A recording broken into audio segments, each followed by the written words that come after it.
Καλησπέρα κυρίες και κύριοι, καλώς ορίσατε σε ένα ακόμα Go News. Ύστερα από 18 εβδομάδες κατάφερε να βγει βραδινή βόλτα με τις φίλες της η μητέρα του δίχρονου Γιάννη Γκρινιαζή.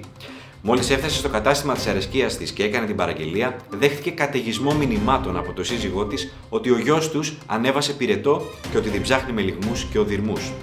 Η ίδια επέστρεψε άρον-άρον στο σπίτι φωνάζοντας «Σε τι έχω φταίξει, σε τι έχω φταίξει». Η Ένωση Γονέων Τρίχρονων Αττικής διοργανώνει βραδιά μυρολόι, όπου οι νέοι γονείς θα αποχαιρετήσουν για πάντα τα Σαββατοκύριακα. Καθώς αυτά θα είναι πια αφιερωμένα σε παιδικά πάρτι, αγορές δώρων για αυτά, πολύ δυνατές μουσικές, βαβούρες, παιδικές φάπες, γιατί δεν έχω δώρο εγώ, γιατί δεν έχεις γενέθλια σήμερα, αγάπη μου εσύ και άλλα. Τα έσοδα της βραδιάς θα διατεθούν στην ψυχική υγεία των γονιών. Και πάμε στο χορηγό του σημερινού βίντεο. Δεν έχουμε, πάμε στα αθλητικά. Πανελλήνιο ρεκόρ έκανε ο πατέρας του βαρικόκαλου Γεράσιμου Αγκαλίστρα στο άθλημα περπάτημα αγκαλιάς, φτάνοντας στα 2,5 χιλιόμετρα. Με πρισμένο δικέφαλο και αυγενικό σύνδρομο, ο νεαρός πατέρας δήλωσε στην κάμερα του Go News: «Τι να τον κάνουμε, του έχουμε αδυναμία και μας κάνει ό,τι θέλει», λίγο πριν καταρρεύσει. Κυρίες και κύριοι, αυτό ήταν ένα ακόμα Go News. Καλό σας απόγευμα.